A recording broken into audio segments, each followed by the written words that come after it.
கொண்டு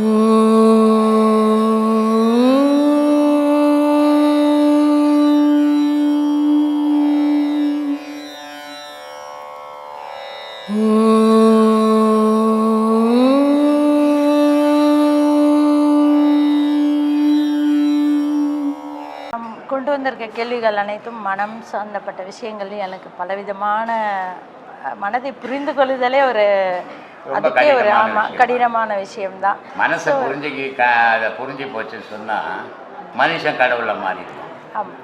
ஸோ இந்த மனதை புரிந்து கொள்ளுதே முதல்ல வந்து ஒரு கஷ்டமான ஒரு விஷயமா இருக்கும். முடியாத பெரிய பெரிய ஞானின்னு சொல்கிறவங்களாம் கூட தவறி போயிட்டாங்க. ஏன்னா மனசை நீ பேசணும் சொல்ற இதை அடக்கி ஆன்மீகத்தில் உச்ச நிலைக்கு நம்ம அந்த விஷயங்களை அறிந்து கொள்வதற்கு இந்த மனதை தான் நம்ம பயன்படுத்த வேண்டியது. எல்லாத்துக்கும் உலக விஷயத்துக்கும் அந்த மனசு தான் ஒன்றும், கடவுள் விஷயத்துக்கும் அந்த மனசு தான் ஒன்றும். மனசுன்னு ஒன்று இல்லைன்னா மனுஷன்னு ஒருத்தர் இருக்க மாட்டான், மனுஷன்னு ஒருத்தன் இல்லைன்னா கடவுள்னு ஒன்று இருக்காதுமா. அப்போ மனம் வந்து நமக்கு எதிரி இல்லை. நமக்கு இந்த ஆன்மீகத்தையும் நம்ம கற்றுக் கொடுக்கறதும் அந்த பாதையில் நம்மளை கொண்டு போகிறதும் கூட இந்த மனம் இருந்தால் மட்டும்தான்.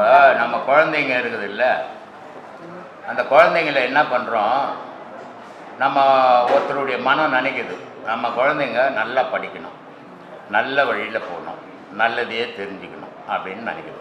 அவங்க அந்த வழியிலே அதை பயன்படுத்துகிறாங்க. ஒரு சில தாய் தகப்பு என்ன பண்ணுறாங்க, நம்ம குழந்தைங்களுக்கு பாதுகாப்புக்கு சிலம்பம் கற்றுக்கணும், பாக்ஸிங் கற்றுக்கணும், கராத்தை கற்றுக்கணும் இல்லையா. இது அவங்க அந்த பெற்றோர்கள் மனம் விரும்புது. அப்போது அதுக்கு இவங்க மனம் விரும்பத்துக்கு ஏற்ற மாதிரி அந்த பிள்ளைகளை பயன்படுத்துகிறாங்க. அப்போ அந்த பிள்ளைகள் அதுக்கேற்ற மாதிரி அது பயன் தருது. அப்போது இந்த குழந்தைங்களை எப்படி பெற்றோருங்க பயன்படுத்துகிறாங்களோ அதே மாதிரி நம்ம மனசை நம்ம எப்படி பயன்படுத்துகிறோமோ அதுக்கேற்ற மாதிரி அது செயல்புரியும். இதுதான் மனசனுடைய நம்ம உருவாக்கக்கூடிய விருப்பத்தை சார்ந்து தான் எதை விரும்புறியோ மனம் அதை சார்ந்து நிற்கும். திருட போகிறேன்னு நீ நினச்சிட்டீங்கன்னா மனம் அதுக்கு உறுதுணையாக இருக்கும். திருடுன்றது தவறு, நான் நன்மை செய்ய போகிறேன்னு நினச்சின்னா அதுக்கு உறுதுணையாக இருக்கும். மனம்ன்றது நீ எதை விரும்புறியோ உனக்கு ஏற்ற மாதிரி போகும், இல்லைன்னா அது உனக்கு பகையாக மாறிடும். அதனால் அது அப்படி விரும்புறதில்லை, உனக்கு உறவாகவே இருக்கணும்னு விரும்புது. அது நன்மையும் இருக்கும் தீமையும் இருக்கும். அதில் அவங்க நினைப்புக்கு ஏற்ற மாதிரி அது செயல்புரியும். நம்ம விதைக்கிற எண்ணங்களை பொறுத்து அதுதான் அந்த மனத்தினுடைய செயல்பாடு. ஸோ ஆன்மீகம் எப்படி வந்து மனதை வழி நடத்துகிறது, இப்போ நம்மளுடைய எண்ணங்களை எப்படி எந்த மாதிரி எண்ணங்களை வளர்த்து கொள்ளணும், எது கூடாதுன்ற இந்த பெரிய எந்த ஒரு மனிதனையும் ஆன்மீகம் வழி நடத்தாதுமா. அது சும்மா ஏமாத்துற விஷயம். அது மனம்தான் ஆன்மீகத்தை வழி நடத்தும். ஆன்மீகம் மனசை வழி நடத்தாது. இப்போ நீங்கள் இங்கே வந்துக்கிறீங்க போரூர்லேருந்து, உங்கள் மனம் விரும்பினால்தான் இங்கே வந்தீங்க. ஆன்மீகம் உங்களை இட்டுன்னு வரல. எந்த ஒரு செயலும் ஆன்மீகமாக இருந்தாலும் சரி, அது உலக விஷயமா இருந்தாலும் சரி, மனம் விரும்பினால்தான் அது செயல்படுகிறது. அதனால தான் நான் சொல்லியிருக்குது, தாய் பேச்சு கேட்க மாட்டான், தகப்பன் பேச்சு கேட்க மாட்டான், குரு பேச்சு கேட்க மாட்டான், ஆனால் அவன் மனம் சொல்கிறத மட்டும் கேட்பான். அப்போ மனுஷனுக்கு பிறப்புலேருந்து இறப்பு வரைக்கும் எது குருன்னா மனசு தான் குரு, மற்றவெல்லாம் வழிபோக்கம் தான் அப்படின்னு சொல்லியிருப்பேன். அதனால் ஆன்மீகம் மனசை வழி நடத்தாது, மனசு தான் ஆன்மீகத்தை வழி நடத்தும். இன்னைக்கு ஞானம் அப்படின்றது ஒரு சில மகான்களுக்கு இயற்கையாகவே உதித்தது ஞானம். பிறப்பே ஞானமாக பிறந்தவங்க. அந்த பிறப்பே ஞானமாக உட்காருங்க சார், அந்த பிறப்பே ஞானமாக பிறந்தவங்கள நபிகள் நாயகம் ஒன்று, இயேசுநாதர் ஒன்று, வள்ளலார் ஒன்று, விவேகானந்தர் ஒன்று, ராமகிருஷ்ணர் ஒன்று, ரமணர் ஒன்று, விசிறிசாமியார் ஒன்று, சேஷாத்திரி ஒன்று. இது மாதிரி பலாயிரம் மகான்கள் பிறவியால ஞானியாக வந்தவங்க. அவங்க பிறவியால ஞானியாக வந்தவங்க எந்த நிலையிலையும் மாறுபடவே மாட்டாங்க. ஆனால் ஞானியாக போகணுன்னு ஆன்மீகவாதிங்க முயற்சி பண்ணுவாங்க. அவங்களுடைய நிலை எப்படின்னா, சில நேரத்தில் ஞானத்தில் இருப்பாங்க, சில நேரத்தில் அஞ்ஞானிக்கு போயிடுவாங்க. மாறி மாறி வாழறது தான் ஆன்மீகவாதியினுடைய வேலை. ஞானியினுடைய வேலை ஒரே நிலையில் வாழறோமா ஞானி. இனி ஆன்மீகமே என்ன ஆன்மீகவாதின்னுட்டு எத்தனை விஷயங்கள் உலகத்தில் வந்துன்னு இருக்குது. இதுக்கு காரணம் என்னன்னா, அவன் இயற்கையில் வந்தவன் இல்லை, செயற்கையில் செய்துன்னு போகிறவன். அப்போ செயற்கையில் செய்துன்னு போகிறவன் சில நேரத்தில் ஞானத்துக்கு போவான், சில நேரத்தில் அஞ்ஞானத்தில் பூந்துருவான். பிறவியால ஞானியா போறவன் எந்த நிலையிலையும் அஞ்ஞானத்தை தொட மாட்டான், ஞானியவே பிறப்பான். ஏன்னா பிறவியே ஞான பிறவி. அதனால எந்த ஆன்மீகமும் மனிதனை வழி நடத்தாத, மனம்தான் வழி நடத்தணும். சொல்லுங்க. இப்போ இந்த மனதுக்கு வந்து நம்ம எப்படி ஒரு நல்ல நிலையை கற்பிக்கிறது? சரியான கேடுதல நல்ல குரு கிட்ட போகணும்.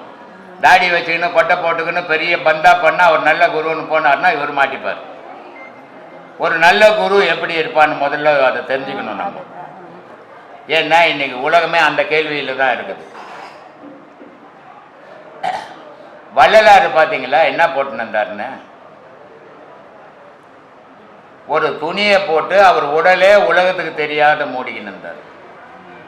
முகம் மட்டும்தான் தெரியும் இல்லையா? விவேகானந்தர் பார்த்தா அதே மாதிரி மொத்தமாக மூடி இருப்பார். ராமகிருஷ்ணரை பார்த்தீங்கன்னா ஒரே ஒரு என்ன மாதிரி ஒரு துண்டு போட்டு உட்காந்துப்பார்.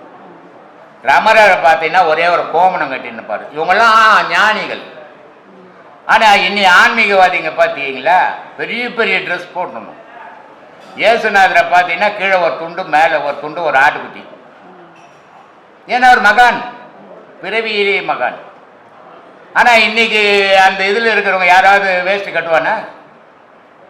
எல்லாம் ஷூ போட்டு சுனா போட்டு இன் பண்ணாதான் அவன் அந்த மதத்தை சார்ந்தவன். அப்போது அவன் தெய்வீகத்தை நோக்கி போகிறது இல்லை. அந்த தெய்வீகத்தை படிச்சுன்னுக்கிறான தவிர தெய்வீகத்தை நோக்கி போகவும் முடியாது. எப்போ ஒருத்த வேதங்களை படிக்கிறானோ அவன் தெய்வத்தை அடைய முடியாது. எப்போ ஒருத்தன் வேதத்தை உணர்றானோ அவன் மட்டும்தான் தெய்வத்தை அடைய முடியும். அப்போ படிப்புன்றது வேற. இப்போ கந்தசஷ்டி படிக்கிறோம், சண்முக கவசம் படிக்கிறோம், பைபிள் படிக்கிறோம், குரான் இதெல்லாம் படிப்பு சம்பந்தப்பட்டது இல்லையா?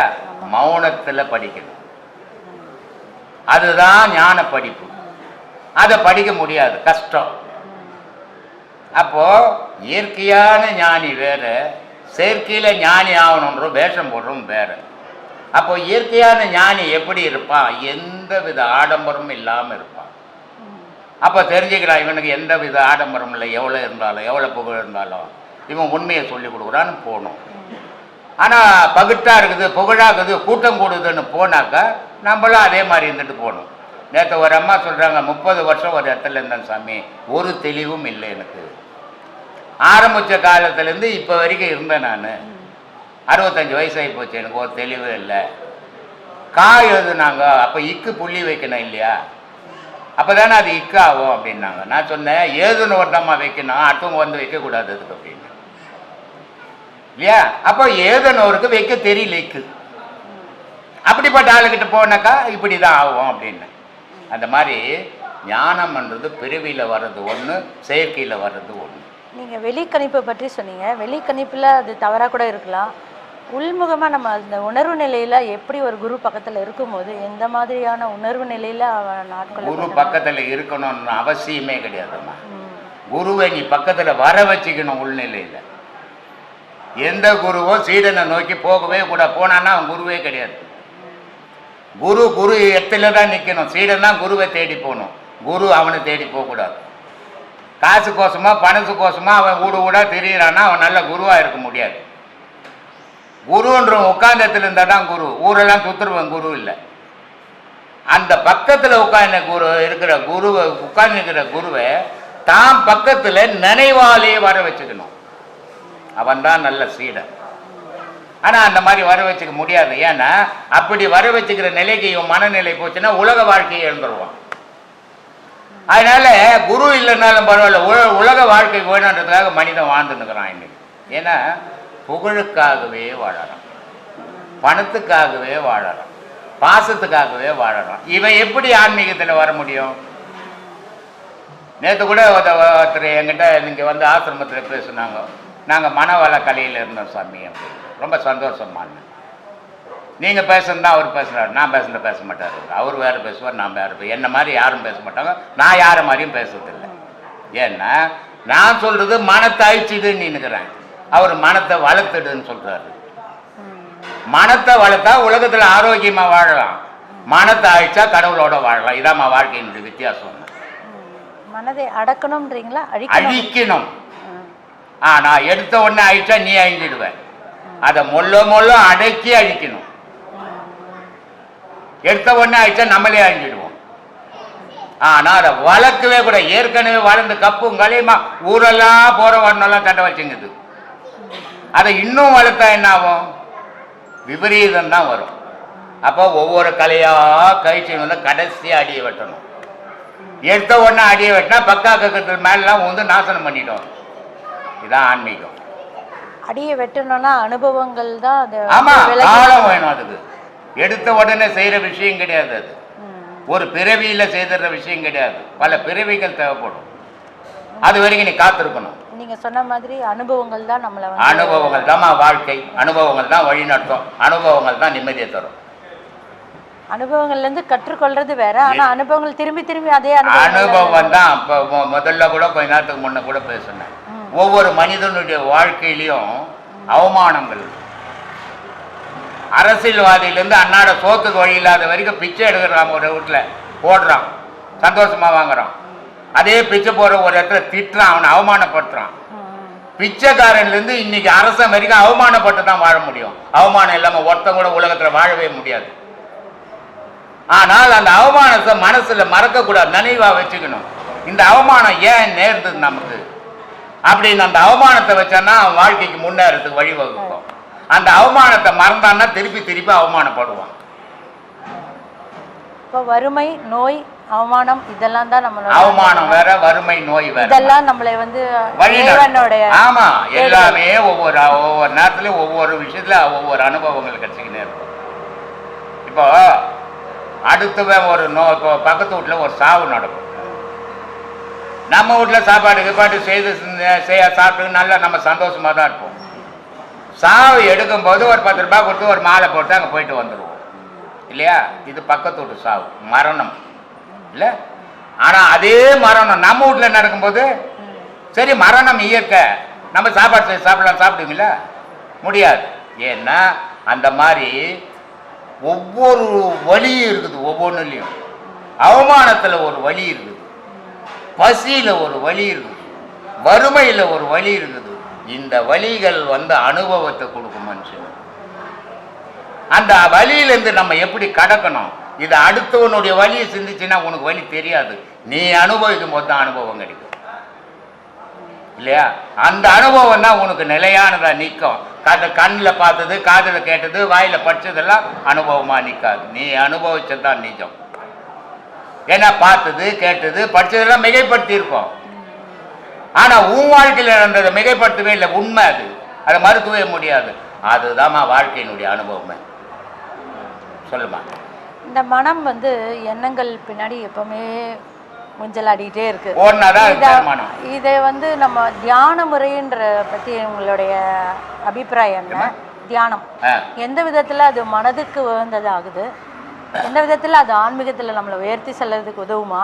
அதெல்லாம் வந்து நிறைய பேர் சொல்லுவாங்க. ஒரு 1000 பேரை உட்கார வச்சுட்டு அப்படியே கண்ணை மூடிங்க, அப்படியே உள்ளே போங்க, அப்படியே மேலே போங்க, மனசை திருப்பி நான் எடுத்து வைக்கிறதா? அது இதையெல்லாம் கதை சொல்லி ஏமாத்துற விஷயம். உண்மை அது இல்லை. நீ வந்து உலகத்தை மறந்து உன்னுடைய உயிரையே சிந்திக்கும் போது தான் உன்னுடைய எண்ணங்கள் மாறுபடும். அது திருப்பெல்லாம் முடியாது யாராலையும். திருப்புற பொருள் கிடையாது. உள்முகமா திருப்பதுங்கிறது நம்மளை பற்றி உன்னை சிந்திக்கும் போது தான் உள்முகமா நீ பார்க்க ஆரம்பிப்ப. வெளிமுகம்னு உலகத்தை பார்க்க ஆரம்பிப்ப. அப்போ இந்த உள்முகமா பார்க்கறதுக்கு பார்க்க சொல்றதுக்கு எப்படி பார்க்கணும்னு ஒரு குரு இருக்கணும். நல்ல குருவா இருக்கணும். முதல்ல அவர் பார்த்தவரா இருக்கணும். புக்கை சீனை படிச்சு போட்டு அதில் சொல்லிக்கிற மாதிரி நீ படினா அவர் திருப்பி ஒரு கேள்வி கேட்டால் பதில் சொல்ல முடியாது, போயிடும். ஒரு குருநாதர் இல்லாம நம்ம மனதை தியானம் செய்ய முடியாது. ஏன்னா அது சில வழிகள் இருக்குது. அந்த வழியில போனாதான் அது தியானம்ன்றது கை கூடும். கண்ணமோடின்னு உட்காந்துக்கிறதால தியானம் வராது. அது வந்து நிறைய இன்னைக்கு அதான் நடந்துக்கின்னு இருக்குது. அதனால் அப்படிலாம் வராது. தியானம்ன்றது ஒரு நல்ல குரு கிட்ட போய் அவர் சொன்ன வழியில் பயணம் பண்ணணும். குருக்கிட்ட போகிறதாலேயோ உபதேசம் வாங்கிறதாலேயோ நீ ஞானியாகவே முடியாது. அந்த மாதிரிலாம் ஏமாற்றவே கூடாது. தெய்வீகம்ன்றதே உலகத்தில் நம்ம 1000 பொய் சொல்லி தான் வாழ்ந்துன்னுக்கிறோம் வாழ்க்கையில். ஆனால் தெய்வ விஷயத்தில் போய் சொல்லி வாழக்கூடாது. உலகத்தில் இருக்கிற பாவத்தோட பெரும்பாவம் அதான். அப்போது அதில் உனக்கு தெரிஞ்சது மட்டும்தான் சொல்லணும், தெரியாத சொல்லக்கூடாது. குருவினோட அருகில் உட்கார்ந்துருக்கும் போதும் குருவுடைய அறிவுரையை கேட்கும் போதும் அவனுடைய மனநிலை வந்து அவனுக்கு மாறி இருக்கான்ற அந்த மாற்றம் எப்படி தெரிய வருது? கண்டிப்பா மாறும். அது எந்த மாதிரியான உணர்வு நிலையா இருக்கும்? இல்ல, அது அவன் தான் அறிய முடியும், அடுத்தவங்களால அறிய முடியாது. இப்போ ஒரு தாயும் ஒரு கணவனும் ஒரு மனைவியும் புணர்வு பண்றாங்க இல்லையா, ஒரு விதமான இன்பம் கிடைக்குது. நாளைக்கு காலையில் வந்துட்டு உடனே பார்க்குறவங்களாம் நல்லா இன்பம் அணிஞ்சுக்கணும் சொல்ல முடியுமா?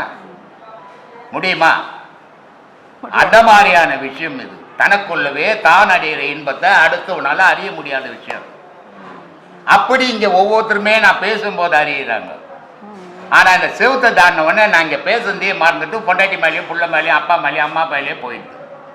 இந்த நிலையை தக்க வச்சுக்கிறதுக்கு முடியாது. அது அவங்களால தான் முடியுமே தவிர மற்ற குருமார்களால முடியாது. அவங்களுக்கு சொல்லக்கூடிய அறிவுரை என்ன, எப்படி தக்க வச்சுக்கணும்? எந்த எல்லாத்தையும் சொல்லிங்கிறேம்மா. ஒரு நாள் சொல்லல, 40 வருஷமா சொல்லிங்கிறேன். இது இன்னைக்கு பேசல, நான் 40 வருஷமா இது மாதிரி உட்கார வச்சு பேசுங்கிறேன். நீ எப்படி வாழணும், எதுக்காக வந்த உலகத்துக்கு, எதை அடையணும், நீ என்னமோ உலகமே நிஜம்னு வாங்குற எந்த ஒரு பொருளும் இங்கே உலகத்தில் உந்து கிடையாது. உன் பிள்ளையே உந்து கிடையாது, நீயே உந்து கிடையாது. இப்போ உங்கள் உடல் இருக்குது, இது நீங்களா செய்துக்கினீங்க? இல்லை, உங்க அப்பா அம்மா செய்தாங்க. அப்ப நீயே வாடகை விட்டதான் வாழ்ந்துக்கிற கதை அது. அதே மாதிரி உன் பிள்ளைக்கிற அவன் உடல்ல அவன் தான் செய்துக்கின்னு வாழறான் கிடையாது, நீங்க செய்த உடல்ல வாழ்ந்துக்கிறான். அப்போ இந்த உலகத்துல நிஜம்ன்றதே ஒண்ணுமே கிடையாதுமா. உன் ஆன்மா மட்டும்தான் நிஜம், கடவுள் மட்டும்தான் நிஜம், வேற எதுவுமே எல்லாம் போய் தான். உன் உடல் போய், உலகம் போய், எல்லாம் போய். உன் சொந்தம் போய், உன் பந்தம் போய், உன் அண்ணன் போய், தம்பி போய், புள்ள போய், புருஷன் போய். ஆனால் இது பொய்ன்னு தான் அதில் வாழ்ந்துன்னுக்கிறோம். தெரியும் யாருக்கும், நான் சொல்லி தெரிய போகிறதே கிடையாது. எல்லாருக்கும் எல்லா விஷயமும் தெரியும். ஆனால் அவன் அதிலேயே தான் வாழ்வான். இதான் சாபம். இந்த இத்தனை லட்சம் பேரில் எவனா 2 பேர் தப்பி வரம் தான், அதான் வரம். எல்லாருக்கும் போய் சேர்றது இல்லை. அது விரும்பி அதனோட விருப்பத்தில் இறங்கி அதுக்காக உழைக்கிறவங்களுக்கு மட்டும்தான் அது கிடைக்குது. இல்லைன்னா கிடைக்காது, இல்லைன்னா கிடைக்க வாய்ப்பே கிடையாது. மாற்றம் வேணும்னு விரும்புறவங்களை ஒரு குருநாதர் மாற்ற முடியுமா? முடியாது. மாற்ற வேணும் விரும்புறவங்க முடியாது, யாரும் மாற்ற முடியாது. முதல்ல அவன் மனம் மாறினால் மட்டும்தான் முடியுமே தவிர ஒரு குருநாதரால மாற்றுற அளவுக்கு இன்னைக்கு குருநாதருங்க இல்லை. பால் பிரண்டன்னு ஒருத்தர் இங்கிலாந்துலேருந்து இந்தியா முழுதும் ஆராய்ச்சி பண்ணின்னு வரான். இந்து மதத்தில் இருக்கிற மொத்த சாமியாரையும் ஆராய்ச்சி பண்ணிட்டான். ஒரு புரோஜனம் இல்லைடான்ட்டு போயிட்டான். எல்லா மதவாதியும் முஸ்லீம்லேருந்து கிறிஸ்துவன்லேருந்து இந்துலேருந்து கம்ப்ளீட்டாக ஆராய்ச்சி பண்ணிட்டு கட்சியில் ஊருக்கு கிளம்புறான். அது கவர்மெண்ட்டே அமைச்சு சர்ச் பண்ண சொல்லுது. அப்படிப்பட்டவன் ரமணர்கிட்ட போய் மாட்டிக்கணும். பேசவே இல்லை, பேசாமையே அவனை காணாத பண்ணிட்டார். அவன் மில்லியன் கணக்கில் புக்கு எழுதி இன்னைக்கு இங்கிலாண்டில் ரமணர் ஆசிரமத்துக்கு எல்லாம் ஆங்கிலேயன் வர்றதுக்கு காரணம் பால் பிரண்டன் தான். இந்திய பொக்கிஷன்டான்றான் அவரை. அப்படிப்பட்ட மகான் அவர். விவேகானந்தர் எல்லா சாமியாரையும் சாமி இருக்குதா காட்டுறியான்னு அடிச்சுன்னு போனார். ஏன்னா காலேஜ் ஸ்டூடெண்ட் அவர், மொட்டுத்தனம். எல்லா சாமியாரும் கடவுளை காட்டுறியான்னும் போது காட்ட முடியாது அப்படின்னு போயிடுச்சு. ரமணர்கிட்ட இதே கேள்வியை ராமகிருஷ்ணர்கிட்ட இதே கேள்வி கேட்கும்போது அவர் கடவுளை காட்டுறன்னு சொல்லல, காட்ட முடியாதுன்னு சொல்லு, நீ பார்க்க போறியான்னு கேட்டார். காட்டினார். அதோட தான் விவேகானந்தர் இப்படி வந்தார். ஏன்னா அவங்கெல்லாம் 10 வயசுலேருந்து இறைவனோடவே கலந்து வாழ்ந்தவங்க. அவங்க நினைச்சால் ஒரு மனுஷனுடைய மனசை மாற்றிட முடியும். ஆனால் உலகத்தை மாற்ற முடியாது அவங்களால கூட. உலகத்தை மாற்றணும் இது வரைக்கும் பிறக்கவே இல்லை ஒருத்தம் கூட. குறிப்பிட்ட ஆளை மாற்றலாம், அந்த குறிப்பிட்ட ஆள் 1000 பேருக்கு சொல்லலாம். ஆனால் எல்லாரையும் எவனாலையும் மாற்றவே முடியாது. அப்படி மாற்றின மகான்கள் உண்டு அப்போ. ஆனால் இன்னைக்கு அந்த மாதிரி மகான்லாம் யாரும் உலகத்தில் இருக்குதா எனக்கு தெரியலம்மா. உங்களுக்கு தெரிஞ்சா சொன்னால் நான் தெரிஞ்சுக்கிறேன். ஏன்னா ஒரு மகான் இந்த மாதிரி மகான் நான் நடத்த வேண்டிய அவசியம் கிடையாது. ஏன்னா மகானுக்கு எவன் அறிவாளி, எவன் முட்டாளு, எவன் தெளிஞ்சவன், எவன் தெரியாதவன், இவனை நம்ம தெளிய வைக்கணுன்ற வேலை அவங்களுக்கு கிடையாது. அவங்கள தேடி போனால் சொல்லுவாங்க, அதோட சரி. ஆனால் நம்ம என்ன பண்ணின்னுக்குறோம்? கூட்டம் கூட்டி சோறு போட்டு காஃபி குத்து டீ குத்து ஓன்னு கோஷ்டம் போட்டுக்கணுக்குறோம். அப்போ நம்ம மகான் ஆக முடியுமா? சும்மா ஏமாத்துத நான் மகான்ட்டேன். அதனால தான் சொல்கிறேன், நான் மகானே கிடையாது, நான் மனுஷன்னு சொல்கிறேன். அதனால மகான்களால் முடிஞ்சது. இப்போ மகான் மாதிரி மனுஷன் வேஷம் போட்டு தெரியுறான், எவனாலேயும் முடியாது. மாற்றம்ன்றது அவங்களுடைய உள்நிலையில உணர்வு நிலையில வந்தால் மட்டும்தான். யாருக்கு வரும்? அவங்க யாரு மாறணும்னு நினைக்கிறாங்க. ஆமா. அப்போ அவன் மனம் மாறணும்னு நினைச்சால்தான் மாறுவான். ஒரு திருடன் திருடிக்கினே இருக்கிறான். சொற்பொழிவுனால ஒரு மாறவே மாற மாட்டாமா. 1000 பேருக்கு சொற்பொழிவு கொடுத்தீங்கன்னா ஒரு ஆள் மாறணுவான். 1000 பேரை மாற்ற முடியாது இல்லையா? அவனுடைய உள்மனம் இது நல்ல வழி, இது கெட்ட வழி. நம்ம இவ்வளோ நாள் தெரியாமல் இதில் பயணம் பண்ணிட்டோம். இப்போ உண்மை தெரிஞ்சு போச்சு. நம்ம இருக்கிற குறைக்காலம் இதில் பயணம் பண்ணணும் அப்படின்னு அவன் முடிவெடுத்தால் தானே தவிர எந்த குருவாலையும் மாற்றிட முடியாது. இந்த மனம்ன்ற ஒரு விஷயம் வந்து விளையாடுது இல்லையா? ஆமா. அப்போ அவங்களுக்கு அந்த மனதிலிருந்து விடுதலை கிடைச்சாதான் இதை உணரவே அவங்க வருவாங்க. இல்ல, மனசுல இருந்து விடுதலை கிடைக்கிறது இல்ல, மனம் மாறுபடணும். மாற்றம் வந்தால் மாறுபடணும். விடுதலை கிடைச்சு போச்சுன்னா இறப்பு தான் வரும். எந்த மாதிரியான பாதைகள்லாம் தேர்ந்தெடுத்து உலக பாதை பயணத்தை எண்ணங்களை சேர்க்காம இறைவனுடைய எண்ணங்களையும் இறைவனுடைய விதியும் எந்த நேரமும் நினைக்க ஆரம்பிக்கணும். அதுக்கு எந்த மாதிரியான செயல்கள்? அதுக்கு குரு சொல்றபடி கேட்கறவனா இருக்கணும். அப்பதான் அது பக்தி யோகம், கர்ம யோகம், ஞான யோகம் இதெல்லாம் உலகத்துல எந்த மதத்திலையும் வைக்காத விஷயங்கள். எல்லா மதத்திலையும் ஒரு வழிபாடு தான். இந்து மதம் தான் 4 வழிபாடு. இப்போ இந்து மதத்தினுடைய வழிபாடு சரியா, உலக மதத்தினுடைய வழிபாடுன்னா இந்து மதத்தினுடைய வழிபாடு புனிதமானது. ஆனா அதை பிழப்புக்காக சில பேர் கெடுத்துன்னுக்கிறான். ஏன்னு சொல்றேன்னா, இப்போ உன் குழந்தை பிறந்த உடனே எத்தனை பேர் எங்கேயும் வேலைக்கு விட முடியாது. எவன் கேட்பான்? அப்போ படிக்கணும். சரி, படிச்சுட்டு எம்ஏ போய் சேர்க்க முடியுமா? சேர்க்க முடியாது. இப்போ எல்லாரும் எம்ஏ படிக்கிற மதம் தான். இந்த மதம் தான் 1வது படிக்கிற மதம். கோவிலுக்கு போனால் அங்கே ஒரு சிலையை வச்சு இது சாமி, இது நம்மளை விட உயர்ந்தது, இதான் நம்மளை காப்பாற்றுது, உலகத்தையும் காப்பாற்றுதுன்னு அந்த நினைவை அதுக்குள்ளே உண்டாக்குறோம் இல்லையா? இந்த உலகத்தோட கடமைகளும் நமக்கு இருக்கு. அதான் உலகத்தினுடைய கடமை இருக்குதுன்ற ஒரு எண்ணம் வந்தாவே கடவுளுடைய கடமை தவறி போயிடும். இந்த கடவுளோட இணைப்போடையே நம்ம இருந்து இந்த உலகத்தின் முடியாது. ஒண்ணு எதையாவது ஒண்ணுதான் வாழ முடியும். மனிதனுடைய வாழ்வு எப்படின்னா ஏதாவது ஒண்ணுல வாழ முடியும், 2ல வாழ முடியாது. கடவுள் எண்ணத்திலே 2ல வாழணும்னா முழுமை பெற முடியாது. முழுமை பெறணும்னா ஏதாவது ஒண்ணு உலக விஷயத்துல முழுமையா இருக்கணும், அதுல முழுமையா வாழலாம். கிருஷ்ணர் சொன்ன மாதிரி தாமரை இலை தண்ணீர் போல இந்த உலக வாழ்க்கையில அவர் கிருஷ்ணர் என்னத்துக்கு சொல்லணும்? பாம்பாட்டியே ரொம்ப அழகா சொல்லிக்கிறாரு. ஆனா இதெல்லாம் சொல்றதுக்கு நல்லா இருக்கும், செயலுக்கு வராது. இந்த மனிதன் உடல் முழுக்க ஆசையை வளர்த்தவனுக்கு போய் தாமரை தையில தண்ணி மாதிரி இருக்குமா? இப்ப நம்ம குழந்தை செத்து போச்சு, தாமரையில தண்ணி மாதிரி இருந்து கிருஷ்ணர் சொன்னாரு. பரவாயில்லப்பா, செத்து போச்சு, இயற்கை எதுவுமே போச்சுன்னு சொல்லுமா? இதுதான் மன அடக்கம் இல்லையா? மன அடக்கம் இல்லம்மா, படிச்சதெல்லாம் வேறம்மா, பழக்கம் வேற. வாழ்க்கைக்கு அவங்க சொன்னது எதுவுமே உதவாது. முயற்சி பண்ணி பார்க்கணும்.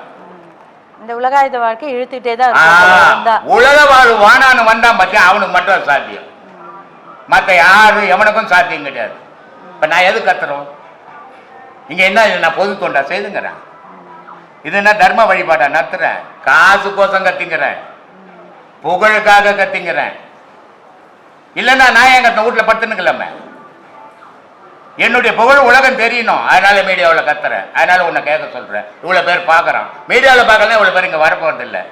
அப்போ நான் எதை நோக்கி பயணம் பண்றேன்? புகழை நோக்கி பயணம் பண்றேன். இங்க ஒன்றும் பொது தொண்டே கிடையாது, சுயநலம். ஒரு பிள்ளை கிட்ட தாய் அவனை பராமரிக்கிறான்னா அவளுடைய சுயநலம்.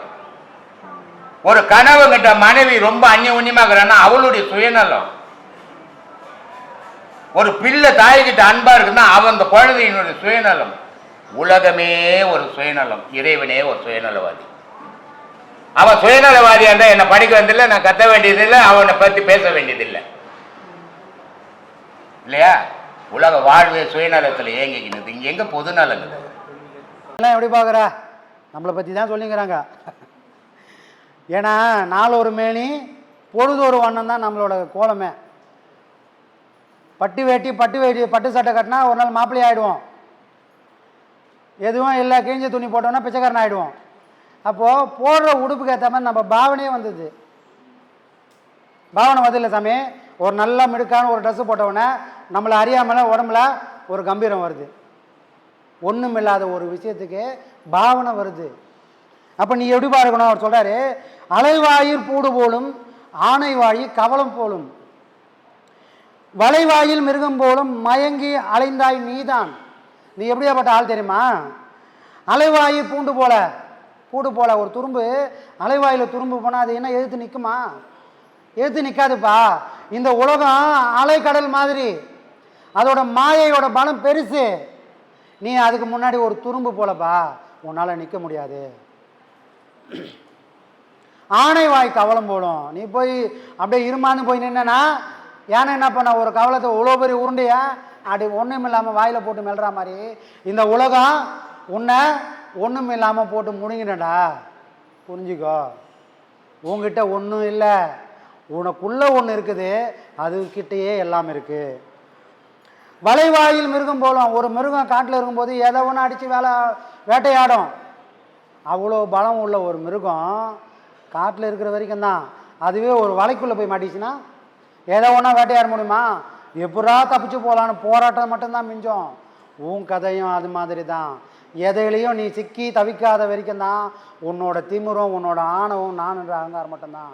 ஒரு வலை, ஒரு காலம் வரும், இந்த வலை ஓட்டு ஒரு மிருகம் மாட்டா மாதிரி உன்னோட ஆணவத்துக்கு ஒரு வலை மாதிரி ஒரு காலம் வரும். அந்த காலம் வரும்போது இங்கேருந்து நான் எப்படி தப்பிச்சு போவோன்ற ஒரு வேட்கம் மட்டும்தான் இருக்கும். அங்கே உன்னோட ஆணவம் எதுவும் செல்லாதுப்பா அப்படின்னு சொல்கிறாரு. வளைவாயும் மிருகம் போலும் மயங்கி அலைந்தாய் நீதான், உழைவாயும் மெருகை போல உருகிமை பொருளை உண்ணி. அப்போ என்னப்பா பண்ணலாம்? இவ்வளவும் கரையணும்னா என்ன பண்ணலாம்? ஒன்றும் பண்ணாத. ஒரு மெழுகை ஏற்றி வச்சா வெளிச்சம் வரும். சரி, வெளிச்சம் மட்டும்தான் வருமா? அது வெளிச்சம் வர வர வர அந்த மெழுகு உருகும்பா. அந்த மெழுகு உருகிற மாதிரி இந்த உள்ளம் என்ற இந்த மனசில் அந்த மெழுகு மாதிரி ஒரு விளக்கை முதல்ல ஏற்றி வை. அந்த விளக்கோட தீபத்தோட உஷ்ணத்தில் இந்த பாடா போன இந்த மனம் அந்த விளக்கோட ஒளியானால அந்த வெப்பத்தினால ஒன்றும் இல்லாத இந்த மெழுகு உருகிற மாதிரி உன் மனமும் உருகும் ஒரு நாள். அப்போ உள்ளுக்குள்ளே மெழுகு ஏற்றுற மாதிரி ஒரு விளக்கை ஏற்றி வை. அந்த ஏற்றி வச்சா மெழுகு உழுகிற மாதிரி உன்னோட மனமும் உருகும். அப்படி உருகுனா என்னப்பா ஆகும் அப்படின்னு சொல்கிறாரு. பலகாலம் ஏற்றி நாகைலிங்கரை பணிவாய் நெஞ்சே. உன்னோட சிரசில் இவ்வளோ காலம் நீ எதெல்லாம் தேடி போனியோ அவன் நர்த்தனம் ஆடுவான், அவனையே நீ தரிசனம் பண்ணிக்கின்னு காலமுள்ளா உட்காந்துருக்கலாம். காலமுள்ளா அவனையே தரிசனம் பண்ணி உட்காந்துருந்தா அந்த நிலை என்ன? அதுதான் சமாதி. அந்த நிலை உனக்கு அமையணும்னா உன் மனம் உருகணும். உன் மனம் உருகணும்னா உனக்குள்ள ஒரு தீபம் எரியணும். அந்த தீபத்தை யார்ப்பா ஏற்றுவா? ஒரு சர்க்குருநாதரால் மட்டும்தான் ஏற்ற முடியும். ஊரில் இருக்கிற விளக்க யார் ஒன்று ஏற்றிட்டு போகலாம். கார்பரேஷனில் 6 மணி ஆனால் கரெக்டாக லைட் எரியும். திருப்பி விளக்கு வெளிச்சம் வந்தவொடனே அவர் ஆஃப் பண்ணுவார். எவ்வளோ பெரிய ஆளாக இருந்தாலும் எவ்வளோ பெரிய கவர்மெண்ட்டாக இருந்தாலும் இருட்டு இருக்கிற வரைக்கும் ஏற்றுவார். உலகத்து மாயையை அவரால் ஓட்ட முடியும். உனக்கும் எனக்குள்ள இருக்கிற மாயை யார் ஓட்டுவா? யாருக்காவது அந்த வல்லவன் உண்டா? யாரால் முடியுமா சாமி? யாராலையும் முடியாத ஒரே ஒரு தெய்வத்தை தவிர. அந்த தெய்வத்துக்கு பேர் தான்டா சர்க்குருநாதர்ன்றார். அவரை புடி. அதனால தான் இறைவனே இருளில் தான் நடமாடினுக்கிறான். நல்லூரில் நட்டமாடும் நாதனே. இதயம்ன்ற அந்த இருள் தான் இந்த உயிரை காப்பாற்றி கரை சேர்த்துருக்குது. அதில் உயிர் துடிப்பு இல்லைன்னா இந்த உலகத்துலேருந்து எனக்கு ஒன்றுமே இல்லாமல் புனமாக போயிடுவேன். அப்போது இறைவன் நட்டம் மாறுறது காரணம் என்னென்னா இந்த இதயத்தோட துடிப்பு தான் இறைவனோட நடனம்னு சொன்னாங்க. சரி, இது ஒரு இடம். அவன் ஏன்பா நள்ளிருளில் நட்டம் மாறுறான்னா உன் மனசில் எங்கே இருள் இருக்குதோ அங்கே அவனை ஏற்றி வச்சிட்டனா அவனுடைய நடனத்தை நீ தரிசனம் பண்ணோம்னா இந்த மாய இருளே விலகி விலகி விலகி ஒன்றும் இல்லாமல் ஆகிடும். அப்போ அவன் மட்டுமே நடமாடுவான். அந்த இடம் பேர் என்னது? அம்பலம். அதுதான் சிதம்பரம், அதுதான் சிற்றம்பலம். அது ஒன்று மட்டும்தான் நம்மளை பொன்னம்பலத்தை பார்க்கக்கூடிய பேரம்பலத்துக்குடைய சேர்க்கக்கூடிய ஒரு விஷயத்துக்கு கொண்டு போய் சேர்க்கும்பா அப்படின்றாரு. அதுக்கு என்ன சாமி பண்ணலாம்? ஒன்றும் பண்ணாத. இறந்திடும் 21,000 பேரும். எப்பா டெய்லி உன் கூடவே பிறந்து உன் கூடவே ஒருத்தன் சாவுறான். எவ்வளோ பேர் சாவுறானா? 21,000 பேர் சாவுறான். அது எனக்குள்ளேருந்து 21,000. நானே சாவலை, எனக்குள்ளேருந்து எடுங்க. உன் மூச்சு தாண்டா 21,600 பேர். உனக்குள்ளேருந்து போகிறான் பாரு, அவன் எல்லாம் செத்து போயிட்டான். டெய்லி உனக்குள்ளேருந்து பிறக்கிறான், திரும்பவும் போய் சாவறான். எவ்வளோ பேர் செத்தான்? 21,600 பேரை நீ டெய்லி சாவடிக்கிற. அப்போ டெய்லி பாவம் பண்ணுறோம். யாரும் இங்கே யோகியம் இல்லை. 21,600 பேரை சாவ வச்சுட்டு தான் நாம் வாழ்ந்துனுக்குறோம். அவர் சொல்கிறாரு, இறந்திடும் 21,100 பேரும். இறந்திடும் காயம் போனால் ஈசனை காண்பது என்னால். டே இப்படி சாவ வச்சுங்கிறானே, அவன் ஒரு நாளைக்கு ஒன்றுமே இல்லாமல் போயிட்டானா, உனக்குள்ளே இருக்கிற இந்த உடம்பும் போயிடும்பா. இந்த உடம்பு போனால் நீ எப்படா ஈசனை காண்ப? அப்போ இப்படி சாவறவனை சாகாமல் பார்த்துக்கோ. சாகாமல் பார்த்தா என்ன பாவம்? இந்த உடம்பும் நிலைக்கும். இப்போ இந்த உடம்பு நிலைச்சா என்ன பாவம்? உனக்குள்ள ஈசனை பார்க்கக்கூடிய தகுதி உனக்கு வரும்பா. இறந்திடும் காயம் போனால் ஈசனை காண்பது என்னால். இந்த உடலை விட்டு உயிர் போச்சுன்னா ஈசனை நீ எப்போ பார்ப்ப? அப்போ இந்த தினமும் சாகக்கூடிய இந்த மூச்சை சாகா கால ஆக்கு.